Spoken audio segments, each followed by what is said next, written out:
Hi. Alright, well, today we're doing another video, and this one is to get you ready for this week. So there are some things I want you to watch out for. So this video is called Cards and Connections, and in this video I will be covering Soothen's reading response final draft, research cards, and the discussion post instructions. So basically, to get ready for Wednesday, you need to watch this video. To answer the discussion post, you need to watch this video. And so here we go. So the first thing is, of course, about Soothen's final draft.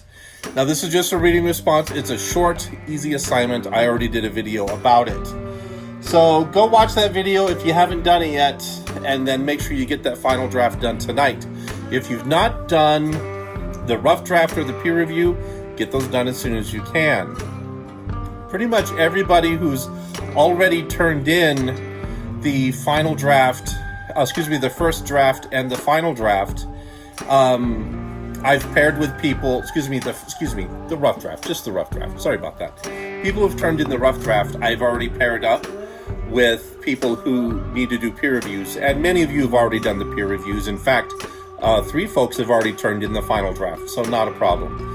I'm actually kind of excited to see what you guys are writing. Now, I do want to explain to those of you who don't know what I am expecting. So when you're looking at, your rough draft and you're thinking, well, what is Aaron looking for?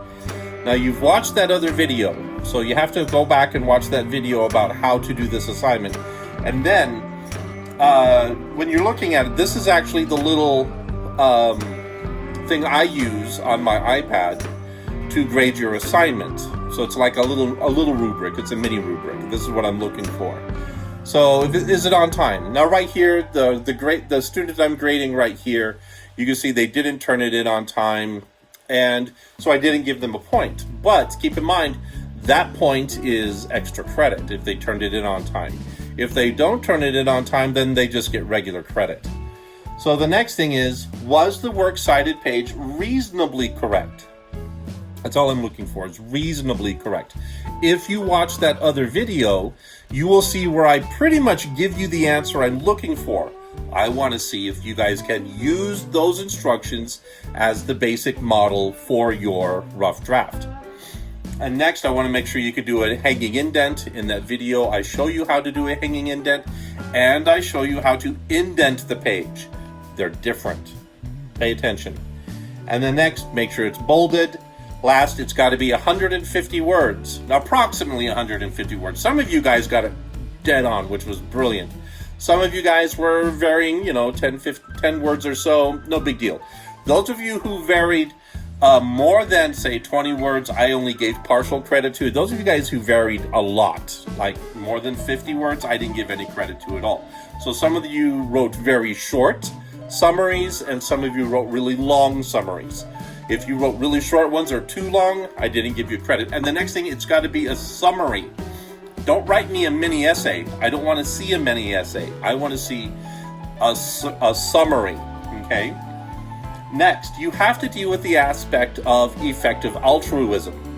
I mean, that is kind of what Rhys Soothen is talking about in this entire essay. So if you don't actually write about, effective altruism, how am I supposed to give you credit on the assignment? So some of you go like, oh, I got a poor score or less than an A.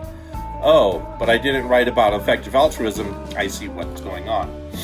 And the last thing is MLA. I gave people extra credit for doing the MLA. So if your MLA is correct, then expect extra credit. Now, I am being kind of sticky on this because I've already shown you guys how to do MLA properly.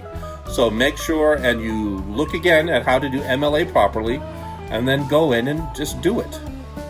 Okay, so that's what I'm looking for in this. The final draft will be very similar to this. I'm going to be grading it in my on my iPad. And so one of the things I will be looking for is that you guys actually go in and change your rough draft. So you need to go into this book right here, which is the Elements of ENC 1101 and 1102, and read pages 101 through 104.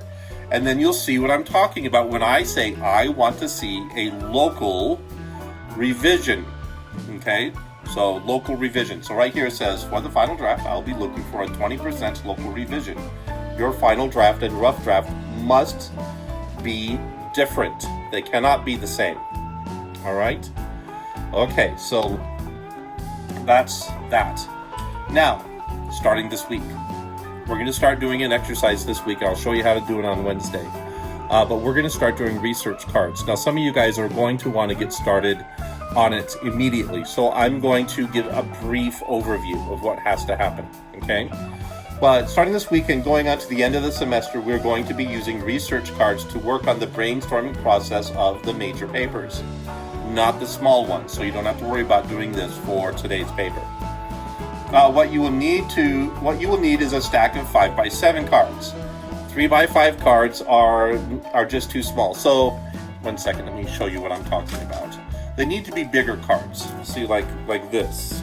Okay, so these are 5x8s. My local Walmart didn't have 5x7s when I went in to buy these, so I got these over at Home Depot, and that's all they had were 5x8s, and they're a little bit. These are too big, but not by much. 3x5s though are way too small. 3x5 cards, in my opinion, if you're going to use them in college, are only good for memorizing math formulas or learning vocabulary words in a foreign language. Otherwise, they're pretty pointless. You need a bigger card. Now, you will begin working on the research cards this week. So it's not hard to use. It's not a hard process. It's not hard to use at all.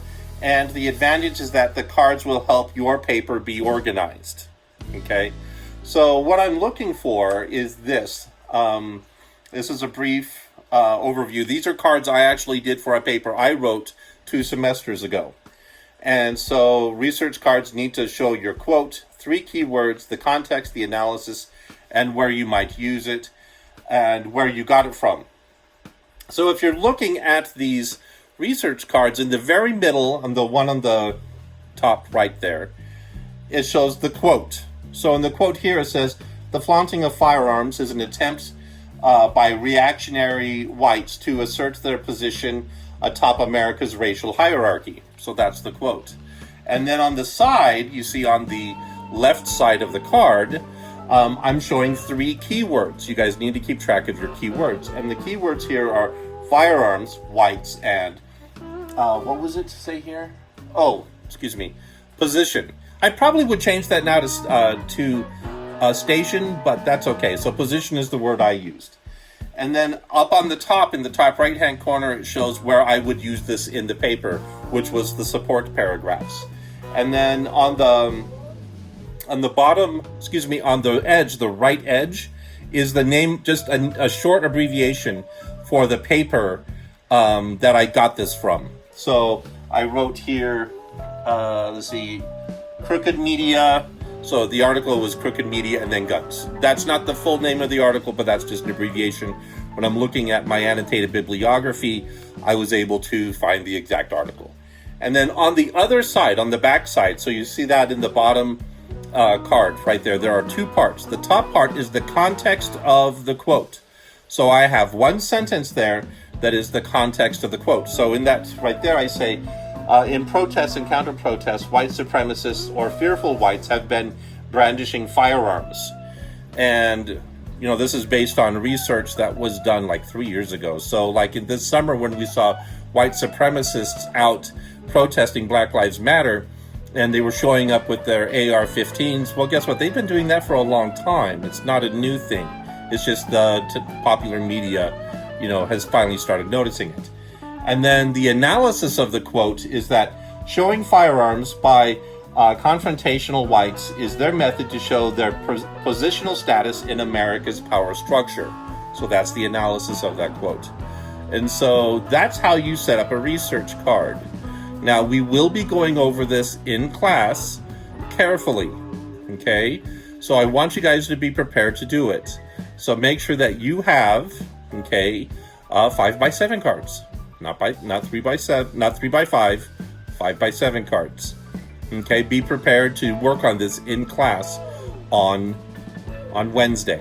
Okay, and so finally, the discussion post. So in the discussion post this week, the discussion post is going to be interesting, and I hope it will help you reconcile some of the difficulties between Butler and Soothin. Keep in mind, the short story and the Soothin's essay, they kind of butt heads a little bit. And getting the two to kind of intersect is rough. So I want you to start thinking about this. So I gave you some hints about how to begin coalescing those together.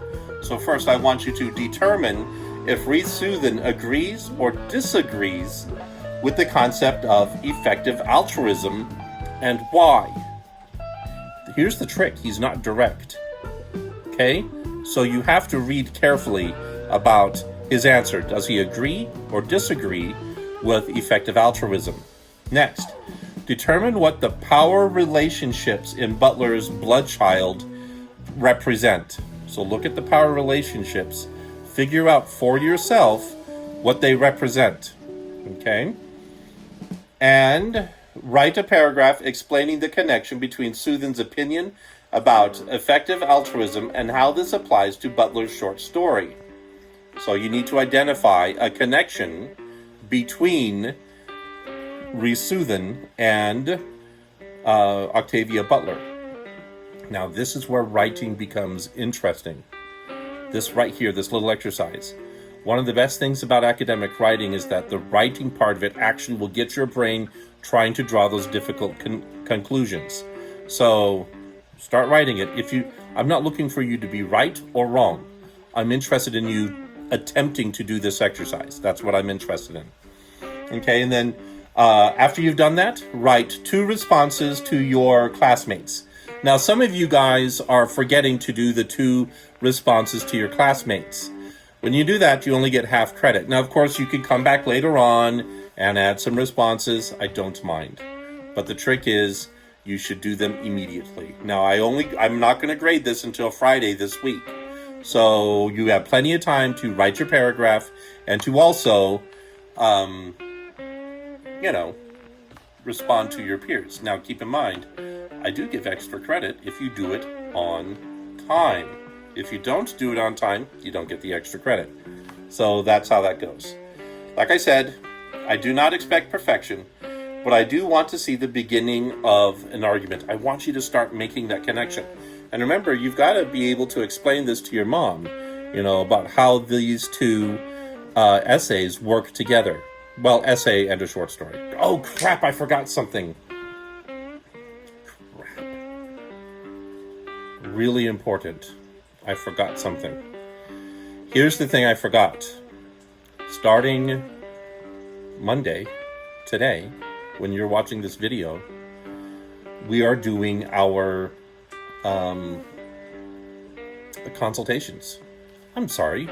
When we're doing our consultations. So with the consultations, here is my consultation schedule. So look carefully at that. This is what is available right now. You need to tell me a time, your preferred time, and then you need to tell me 2 alternate times. Now, the times that are in yellow, they're not available any longer. The times that are in red, that's when I'm in class, either teaching you or with my own teachers. And so, no, we cannot have consultations during that time. So look at the green times that are available, choose one of those, and that's when we'll have our consultation. All right, guys. Thank you so much. I'll talk to you later. Bye.